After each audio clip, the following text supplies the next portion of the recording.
Hello दोस्तों, स्वागत है आपका सिंपल स्मार्ट स्टडी क्लास में। आज हम देखेंगे रेलवे में होने वाली भर्ती 2025 में होने वाली भर्ती ग्रुप डी के लिए साइंस का क्लास। इस क्लास में अपन देखेंगे बायोलॉजी के 20 क्वेश्चन, फिजिक्स के 15 और केमिस्ट्री के 15। टोटल अपन 25 क्वेश्चन का एमसीक्यू करेंगे और इसमें वही क्वेश्चन को शामिल किया गया है जो बहुत बार रिपीट हो चुका है और जिसका फिर से आने का संभावना है। तो उसी क्वेश्चन को अपन यहाँ सिलेक्ट करके लाए हैं और 50 क्वेश्चन का एमसीक्यू बनाया है। तो चलिए सबसे पहले अपन देखते हैं बायोलॉजी के 20 क्वेश्चन देखेंगे। इसमें अपन का पहला क्वेश्चन है, क्वेश्चन नंबर 1, मानव शरीर में सबसे बड़ा अंग कौन सा होता है? तो इसके लिए 4 ऑप्शन दिया गया है। पहला ऑप्शन है हृदय, दूसरा है यकृत, तीसरा है त्वचा और चौथा है मस्तिष्क। तो इसमें अपने को बताना है कि सबसे बड़ा अंग कौन सा अंग है। तो इसका सही उत्तर है ऑप्शन सी, त्वचा। अगला क्वेश्चन है रक्त में ऑक्सीजन का परिवहन कौन करता है? इसके लिए 4 ऑप्शन दिया गया है। श्वेत रक्त कोशिका, प्लाज्मा, प्लेटलेट्स और हीमोग्लोबिन। अपने को बताना है कि ऐसा कौन सा तत्व है जो रक्त कौन सा भाग है जिसमें ऑक्सीजन का परिवहन किया जाता है।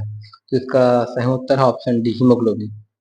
हीमोग्लोबिन के माध्यम से ही ब्लड में ऑक्सीजन का परिवहन किया जाता है। अगला क्वेश्चन देखते हैं, मानव शरीर की सबसे छोटी हड्डी कौन सी है? तो इसमें अपने को बताना है कि हमारे शरीर में साइज में सबसे छोटी हड्डी कौन सा है। इसके लिए 4 ऑप्शन दिया गया है, फीमर, स्टेपिस, ह्यूमरस और टिबिया। इन 4 ऑप्शन में से अपने को बताना है कि कौन सा हड्डी सबसे छोटा होता है। तो इसका सही उत्तर है ऑप्शन बी, स्टेपिज। स्टेपिज मानव शरीर का सबसे छोटा हड्डी होता है जो कि कान में पाया जाता है। स्केलेटन जो साइड में बना है उसको देख सकते हैं, अपना जो सिर वाले भाग है उसमें कान में वाले हिस्से में पाया जाता है। और इसका अगर इसी को पूछा जाता है कि सबसे बड़ा हड्डी कौन है, जो इसी की ऑप्शन ए में है, उसमें दी है फीमर। तो फीमर हमारे जांग में पाया जाता है और ये सबसे लंबा हड्डी होता है शरीर में, साइज में। तो इसका 3 का सही उत्तर है ऑप्शन बी, स्टेपीज। अगला क्वेश्चन है, डीएनए का पूर्ण रूप क्या होता है? तो इसमें डीएनए का पूरा नाम पूछा जा रहा है। तो इसके लिए 4 ऑप्शन दिया गया है। ऑप्शन पहला है डीऑक्सी राइबो न्यूक्लिक एसिड, दूसरा है डाईऑक्सिन न्यूक्लिक एसिड, तीसरा है डायनेमिक न्यूक्लिक एसिड और चौथा है डाईऑक्सो राइबो एसिड। इससे अपने को बताना है कि डीएनए का पूर्ण रूप क्या होता है। तो इसका है सही उत्तर है ऑप्शन नंबर एक, ए, डीऑक्सी राइबो न्यूक्लिक एसिड। यही डीएनए का पूर्ण रूप होता है। अगला क्वेश्चन है, पाचन तंत्र में भोजन का पाचन मुख्य रूप से कहाँ होता है? तो पूछा जा रहा है कि भोजन का पाचन मुख्य रूप से कहाँ होता है। तो इसका सही उत्तर है ऑप्शन बी, छोटी आंत में। अगला क्वेश्चन देखते हैं, क्वेश्चन नंबर 6, मछली सांस लेने के लिए किस अंग का उपयोग किया जाता है? इसके लिए 4 ऑप्शन दिया गया है, फेफड़ा, गलफड़ा, त्वचा और नाक। तो इसका सही उत्तर है ऑप्शन बी, गलफड़ा। मछली जो होता है गलफड़े का उपयोग करता है अपने श्वसन क्रिया को पूर्ण करने के लिए। अगला क्वेश्चन देखते हैं, क्वेश्चन नंबर 7, इंसुलिन हार्मोन का उत्पादन किस अंग में होता है? 4 ऑप्शन दिया गया है, यकृत, अग्नाशय, हृदय और गुर्दा। गुर्दा मतलब किडनी। तो इसका सही उत्तर अपने को बताना है कि इंसुलिन हार्मोन का उत्पादन अग्नाशय में होता है, जिसका ऑप्शन है b, option number b. Option number b में ही इंसुलिन हार्मोन का उत्पादन होता है। अगला क्वेश्चन देखते हैं, क्वेश्चन नंबर 8 पूछा गया है, पौधे में भोजन संश्लेषण की प्रक्रिया क्या कहलाता है? तो इसके लिए 4 ऑप्शन दिए गए हैं। पहला है परागण, दूसरा है प्रकाश संश्लेषण, तीसरा है श्वसन, चौथा है संवहन। तो इसके लिए सही आंसर है ऑप्शन नंबर बी, प्रकाश संश्लेषण से ही भोजन संश्लेषण की प्रक्रिया पूर्ण करता है प्रत्येक पौधा। अगला क्वेश्चन देखते हैं, क्वेश्चन नंबर 9 पूछा जा रहा है कि किस विटामिन की कमी से स्कर्वी रोग होता है? इसके 4 ऑप्शन दिए गए हैं, vitamin A, vitamin B, vitamin C और विटामिन डी। इसमें अपने को बताना है कि कौन सा विटामिन कम हो जाने से स्कर्वी का रोग होता है। तो इसके लिए ऑप्शन है विटामिन सी, जो कि तीसरे नंबर पे है। यही इसका सही आंसर है। अगला क्वेश्चन देखते हैं, क्वेश्चन नंबर 10 पूछा जा रहा है कि मनुष्य में रक्त का शुद्धिकरण कौन सा अंग करता है? इसके लिए 4 ऑप्शन दिया गया है। पहला है फेफड़ा, दूसरा हृदय, तीसरा यकृत और चौथा है गुर्दा। तो इसमें बताना है कि कौन सा अंग हमारे शरीर में ब्लड को फिल्टर करता है। तो इसका सही उत्तर है ऑप्शन डी, गुर्दा। गुर्दा मतलब किडनी। किडनी वह अंग है जिससे मानव का रक्त शुद्ध होता है। अगला क्वेश्चन देखते हैं, क्वेश्चन नंबर 11 लाल पूछा गया है कि लाल रक्त कोशिकाओं का जीवन काल कितने दिन तक रहता है? इसके लिए 4 ऑप्शन दिया गया है। पहला ऑप्शन है 60 दिन, दूसरा ऑप्शन 90 दिन, तीसरा 120, चौथा 150। तो इसका सही उत्तर अपने को बताना है। तो इसका सही उत्तर है 120 दिन। लाल रक्त कोशिका है वो इसका लाइफ साइकिल रहता है 120 दिन का। इसका ऑप्शन सी सही है, 120 दिन। अगला क्वेश्चन देखते हैं, क्वेश्चन नंबर 12। किस गैस को जीवन गैस कहा जाता है? ये सरल सरल है। इसको इसका सही उत्तर है ऑप्शन डी, ऑक्सीजन को ही जीवन गैस कहा जाता है। अगला क्वेश्चन देखते हैं, क्वेश्चन नंबर 13। बहुत ही इंपॉर्टेंट क्वेश्चन है, लगभग हर बार रिपीट होता है, हर बार या एक गैप करके रिपीट होता है। इसमें पूछा गया है मनुष्य में कुल कितने क्रोमोसोम होते हैं। इसके लिए चार ऑप्शन प्रोवाइड किया गया है। पहला है 23, दूसरा 32, तीसरा 42 और चौथा 46। इसका सही आंसर है ऑप्शन डी, 46। मनुष्य में कुल कितने 46 क्रोमोसोम पाए जाते हैं। अगला क्वेश्चन इसमें पूछा गया है, मधुमक्खी के डंक में कौन सा अम्ल होता है? इसके लिए चार ऑप्शन दिया है। हाइड्रोक्लोरिक अम्ल, दूसरा सल्फ्यूरिक अम्ल, तीसरा फार्मिक अम्ल और चौथा एसिटिक अम्ल। इसमें बताना है कि कौन सा अम्ल पाया जाता है। तो इसका सही उत्तर है ऑप्शन सी, मधुमक्खी के डंक में फॉर्मिक अम्ल पाया जाता है, जो कि ह्यूमन बॉडी में इंजेक्ट करता है, जिससे ही ह्यूमन को पेन होता है। अगला क्वेश्चन देखते हैं, क्वेश्चन नंबर 15। पूछा जा रहा है हड्डी और दांत को मजबूत बनाने के लिए कौन सा तत्व आवश्यक है? इसके लिए चार ऑप्शन दिया गया है। पहला ऑप्शन है आयोडीन, दूसरा ऑप्शन है कैल्शियम, तीसरा ऑप्शन है लोहा और चौथा ऑप्शन है सोडियम। इसका सही उत्तर अपने को बताना है कि कौन सा तत्व आवश्यक है। इसका सही उत्तर है ऑप्शन बी, कैल्शियम वह तत्व है जिसके माध्यम से हड्डी और दांत को मजबूत बनाया जाता है। अगला क्वेश्चन देखते हैं, क्वेश्चन नंबर 16। पूछा जा रहा है कि मानव शरीर में रक्त का कौन सा घटक रक्त का थक्का बनाने में सहायक होता है? इसके लिए चार ऑप्शन दिया गया है। पहला दिया गया है प्लाज्मा, दूसरा दिया गया है प्लेटलेट्स, तीसरा दिया है लाल रक्त कोशिका और चौथा दिया है श्वेत रक्त कोशिका। तो इसका सही उत्तर है ऑप्शन बी, प्लेटलेट्स। प्लेटलेट्स के माध्यम से ही ब्लड जो है थक्का बनाने का कार्य पूर्ण करता है। अगला क्वेश्चन देखते हैं, क्वेश्चन नंबर 17। इसमें पूछा गया है मानव शरीर में पाचन एंजाइम पेप्सिन कहाँ पाया जाता है? इसके लिए चार ऑप्शन दिया गया है। पहला ऑप्शन में है अमाशय, दूसरे में है लीवर, तीसरे में छोटी आंत और चौथे में अग्नाशय। इसमें बताना है कि पेप्सिन एंजाइम कहाँ बनता है या कहाँ पाया जाता है। तो इसके सही उत्तर है ऑप्शन ए, अमाशय में। अमाशय में ही पेप्सिन एंजाइम पाया जाता है, जो पाचन का कार्य में मदद करता है। अगला क्वेश्चन देखते हैं, क्वेश्चन नंबर 18। पूछा गया है कि राइबोसोम का मुख्य कार्य क्या है? इसके लिए चार ऑप्शन प्रोवाइड किया गया है। पहला है ऊर्जा का उत्पादन, दूसरा है प्रोटीन संश्लेषण, तीसरा है डीएनए प्रतिकृति, चौथा है कोशिका का विभाजन। इसमें अपने को बताना है सही उत्तर कौन सा है। तो इसके सही उत्तर है ऑप्शन बी, प्रोटीन का संश्लेषण। राइबोसोम का मुख्य कार्य है प्रोटीन का संश्लेषण करना। अगला क्वेश्चन देखते हैं, क्वेश्चन नंबर 19। इसमें पूछा गया है कि मनुष्य में मूत्र का रंग पीला किसके कारण होता है? इसके लिए चार ऑप्शन दिया गया है। पहला दिया है हीमोग्लोबिन, दूसरा है यूरोक्रोम, तीसरा है प्लाज्मा, चौथा है बिलीरुबिन। तो अपने को बताना है कि मनुष्य का रंग किसके कारण पीला होता है। तो इसका सही उत्तर है यूरोक्रोम।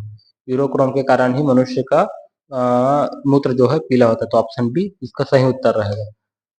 अगला और लास्ट क्वेश्चन देखते हैं, शरीर में ऑक्सीजन की मात्रा को नियंत्रित करने वाला कौन सा अंग है? चित्र में भी दिखाया गया है साइड में, उसको भी देख सकते हैं। शरीर में ऑक्सीजन की मात्रा को कौन नियंत्रित करने वाला प्रमुख अंग कौन सा है? इसके लिए चार ऑप्शन दिया गया है। पहला ऑप्शन है हृदय, फिर फेफड़ा, फिर गुर्दा, फिर यकृत। जिसमें आपको बताना है कि कौन सा भाग है जो ऑक्सीजन की मात्रा को नियंत्रित करता है। इसका सही उत्तर है ऑप्शन बी, फेफड़ा। फेफड़ा के माध्यम से ही मनुष्य में ऑक्सीजन की मात्रा को नियंत्रित किया जाता है। तो ये थे अपने बायोलॉजी के टोटल 20 क्वेश्चन।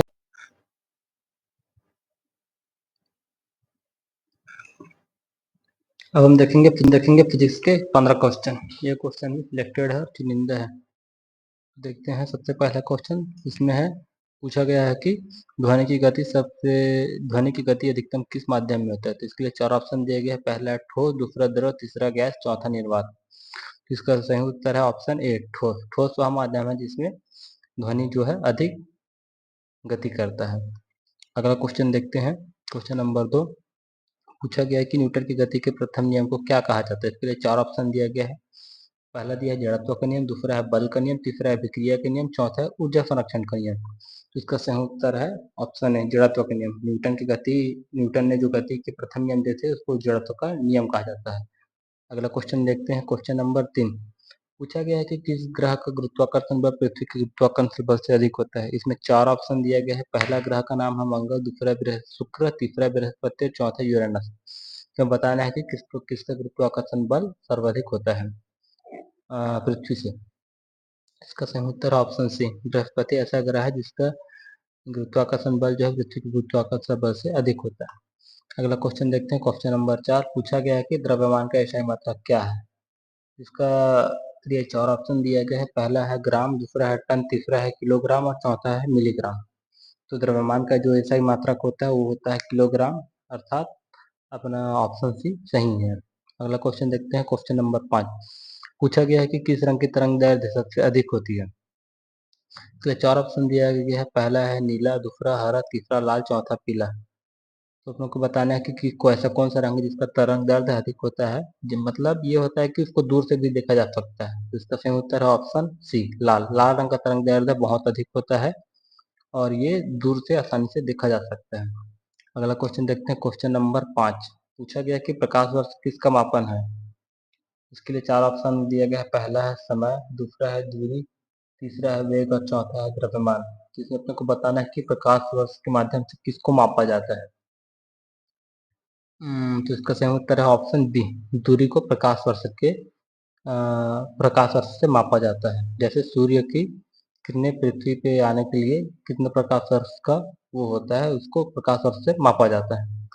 अगला क्वेश्चन है, क्वेश्चन नंबर 7 पूछा गया है कि प्रत्यास्थता या इलास्टिसिटी सर्वाधिक किस पदार्थ में होता है। यहाँ पूछ रहा है कि ऐसा कौन सा पदार्थ है जिसको अपन अधिक खींच सकते हैं या फिर उसको फैला सकते हैं। 4 ऑप्शन दिया गया है। पहला है रबर, दूसरा स्टील, तीसरा कांच और चौथा है तांबा। तो इसका सही आंसर है स्टील। स्टील का प्रत्यास्थता सर्वाधिक होता है। अगला क्वेश्चन देखते हैं, क्वेश्चन नंबर 8 पूछा गया कि ध्वनि तरंगे किस प्रकार की तरंगे होती है। इसके लिए 4 ऑप्शन दिया गया है। पहला अनुप्रस्थ तरंग, दूसरा है अनुदैर्ध्य तरंग, तीसरा स्थायी तरंग और चौथा है यांत्रिक तरंग।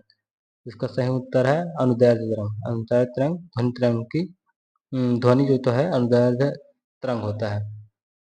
अगला क्वेश्चन है, क्वेश्चन नंबर 9 इसमें पूछा गया है कि किसी पदार्थ किसी वस्तु का द्रव्यमान चंद्रमा पर क्या होता है यदि उसका पृथ्वी पर द्रव्यमान 60 kg हो। तो इसका ये 4 ऑप्शन दिया गया है। 60 kg, 10 kg, 120 kg है, 30 kg। तो इसका सही उत्तर है ऑप्शन ए, 60 kg। मतलब जो पृथ्वी पर है वो चंद्रमा पर भी रहेगा। इसका सही उत्तर 60 kg है।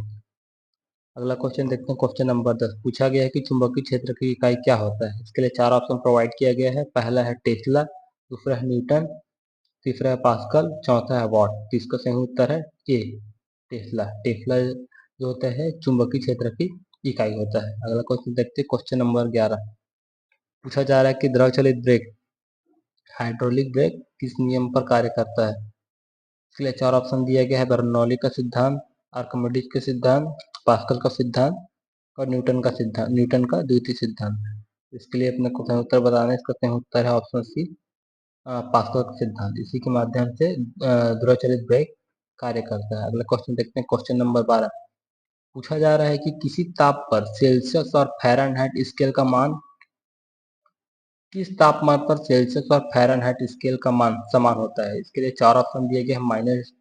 -40 डिग्री, 0 डिग्री, 100 डिग्री और 273 डिग्री।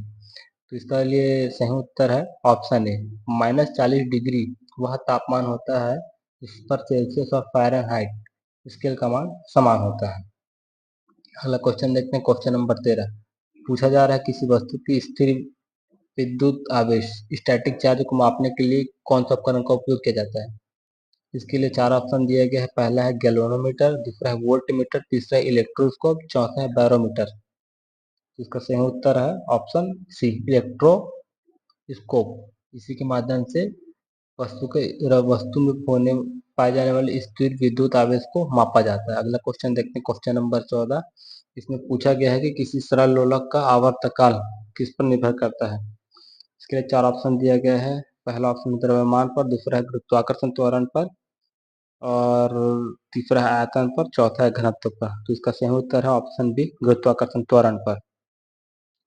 अगला अगला क्वेश्चन देखते हैं, क्वेश्चन नंबर 15 पूछा जा रहा है कि विद्युत ऊर्जा को यांत्रिक ऊर्जा में कौन सा उपकरण बदलता है। इसके लिए 4 ऑप्शन दिया गया है। पहला है जनरेटर, दूसरा है ट्रांसफार्मर, तीसरा है मोटर और चौथा है डायोड। इसका सही उत्तर है ऑप्शन सी, नहीं, हाँ, इसका सही उत्तर है ऑप्शन सी, जो कि होता है मोटर। मोटर में ही अपन इलेक्ट्रिक एनर्जी देते हैं तो वो घूमता है और जिससे यांत्रिक ऊर्जा में परिवर्तित हो जाता है। तो ये थे अपने फिजिक्स के 15 हम देखेंगे केमिस्ट्री का एमसीक्यू 15 एमसीक्यू, जिसमें पहला क्वेश्चन है पूछा गया है परमाणु संख्या एक वाला तत्व कौन सा है। चार ऑप्शन दिया गया है, पहला हीलियम, दूसरा ऑक्सीजन, तीसरा हाइड्रोजन, चौथा नाइट्रोजन। तो इसका उत्तर है option C hydrogen. Next question देखेंगे, क्वेश्चन नंबर 2, सोडियम का रासायनिक प्रतीक क्या होता है। इसमें दिया गया है, चार प्रतीक दिया गया है, पहला है एस, दूसरा है एसओ, तीसरा है एन ए और चौथा है एस एन। अपने को बताना है कि सोडियम का प्रतीक चिन्ह कौन है या किस माध्यम से उसको, किस चिन्ह पे उसको दर्शाया जाता है लेटर से। तो इसका सही उत्तर है ऑप्शन सी, एन और ए से सोडियम को दर्शाया जाता है। नेक्स्ट क्वेश्चन देखते हैं, पूछा गया है कि कौन सा गैस वायुमंडल में अधिक मात्रा में पाया जाता है। चार ऑप्शन दिया गया है, पहला ऑप्शन है ऑक्सीजन, दूसरा नाइट्रोजन, तीसरा कार्बन और चौथा हाइड्रोजन। तो इसका सही उत्तर है नाइट्रोजन गैस। नाइट्रोजन गैस ऐसा गैस है जो अधिक मात्रा में वायुमंडल में पाए जाते हैं। अगला क्वेश्चन देखते हैं, पूछा गया है कि पीतल ब्रांज किस मिश्र धातु, किसका मिश्र धातु है। चार ऑप्शन दिया गया है, पहला है तांबा और जस्ता, दूसरा है तांबा और टीन, तीसरा है टीन और लोहा और कार्बन, चौथा है एल्यूमिनियम और मैग्नीशियम। तो इसका सही उत्तर बताना है, तो इसका सही उत्तर है तांबा और जस्ता। तांबा और जस्ता को मिला के ही पीतल बनाया जाता है, इसे मिश्र धातु बोला जाता है। अगला क्वेश्चन देखते हैं, पूछा गया है कि पेट्रोलियम से प्राप्त हो सबसे हल्के पदार्थ कौन सा है। तो इसलिए चार ऑप्शन दिया गया है डीजल, पेट्रोल, प्राकृतिक गैस, एलपीजी। तो इसका सही उत्तर है ऑप्शन सी, प्राकृतिक गैस। प्राकृतिक गैस ही पेट्रोलियम से प्राप्त होने वाला सबसे हल्का पदार्थ होता है। अगला क्वेश्चन देखेंगे, क्वेश्चन नंबर 6 पूछा गया है कि अम्ल का पीएच कैसा होता है या कितना होता है। इसके लिए चार ऑप्शन दिया गया है, 7 से कम, 7 से अधिक, 7 के बराबर या 10 से अधिक। तो बताना है कि किसी पदार्थ का पीएच कितना होगा तो वो अम्ल होगा और कितना होगा तो क्षार।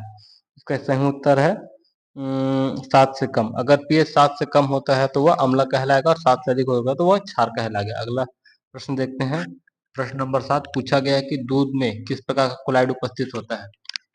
चार ऑप्शन दिया गया है, पहला इमल्सन, दूसरा है सोल, तीसरा है जेल और चौथा है फोम। तो इसका सही आंसर है ऑप्शन नंबर ए, दूध में इमल्सन इमल्सन टाइप का क्लोराइड उपस्थित होता है।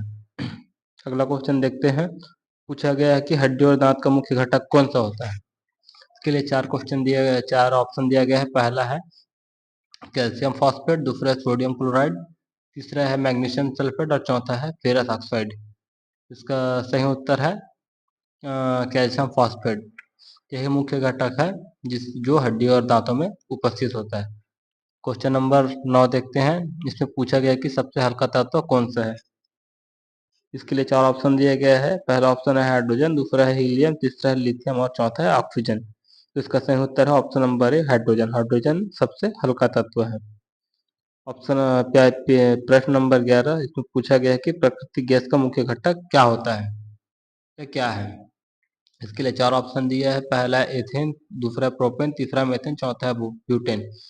इसमें बताना है कि प्राकृतिक गैस का मुख्य घटक कौन सा है। तो इसका सही उत्तर है ऑप्शन सी मीथेन। मीथेन ही प्राकृतिक गैस का मुख्य घटक होता है। प्रश्न नंबर 12 पूछा गया है कि आंसू गैस में कौन सा रासायनिक यौगिक मुख्य रूप से पाया जाता है। पहला है नाइट्रिक ऑक्साइड, दूसरा क्लोरोप्रिकीन, तीसरा कार्बन मोनोऑक्साइड, चौथा है हाइड्रोजन सल्फाइड। इसका सही उत्तर है ऑप्शन बी क्लोरोप्रिकीन। नेक्स्ट क्वेश्चन देखते हैं, पूछा गया है कि बेकिंग सोडा का रासायनिक नाम क्या है। पहला दिया गया सोडियम क्लोराइड, दूसरा है सोडियम बाइकार्बोनेट, तीसरा है कैल्शियम कार्बोनेट, चौथा है पोटेशियम हाइड्रोक्साइड। इसका सही आंसर है ऑप्शन नंबर बी क्लोरोप्रिकीन। क्लोरोप्रिकीन ही आंसू गैस में मिलाया जाता है, जिससे बहुत आंसू आता है। उसके बाद है next question number 13, baking soda का रासायनिक नाम पूछा गया है। तो इसके लिए चार ऑप्शन दिया गया है, सोडियम क्लोराइड, बेकिंग सोडा का रासायनिक नाम पूछा गया है, इसमें चार ऑप्शन दिया गया है, sodium chloride, sodium bicarbonate, calcium carbonate और पोटेशियम हाइड्रोक्साइड। इसका सही उत्तर बताना, इसका सही उत्तर है ऑप्शन बी सोडियम बाइकार्बोनेट। अब क्वेश्चन नंबर तीसरा देखते हैं कि पूछा गया है कि लिटमस पेपर का उपयोग किसके परीक्षण के लिए किया जाता है। ऑप्शन ए अम्ल क्षार, तापमान, घनत्व या विद्युत चालक। तो इसको सही उत्तर बताना है, तो इसका सही उत्तर ऑप्शन ए अम्ल और क्षार। नेक्स्ट क्वेश्चन देखते हैं, पूछा गया है कि स्टेनलेस स्टील में कौन सा तत्व जंग से बचाने में सहायक होता है। चार ऑप्शन दिया गया है, पहला है कार्बन, दूसरा क्रोमियम, तीसरा निकिल, चौथा है तांबा। अपने को बताना है कि ऐसा कौन सा तत्व है जिसको जंग से बचाता है। इसका सही उत्तर है क्रोमियम। क्रोमियम ही जंग लगने से बचाता है, इसलिए स्टेनलेस स्टील में जंग नहीं लगता। नेक्स्ट क्वेश्चन देखते हैं, लास्ट और अंतिम है, लोहे पर जंग लगने की प्रक्रिया को क्या कहा जाता है। चार ऑप्शन दिया गया है, पहला है गलन, दूसरा संरक्षण संक्षारण, तीसरा अपघटन और चौथा है विस्थापन। इस प्रक्रिया को क्या कहा जाता है, इसका सही उत्तर है ऑप्शन बी संक्षारण। तो ये थे टोटल आरआरबी के लिए 15 क्वेश्चन फिजिक्स के, और केमिस्ट्री के 15 और बायोलॉजी के 20 क्वेश्चन। अगर आपको और इसी तरह के क्वेश्चन चाहिए तो सब्सक्राइब करें हमारे चैनल को। धन्यवाद।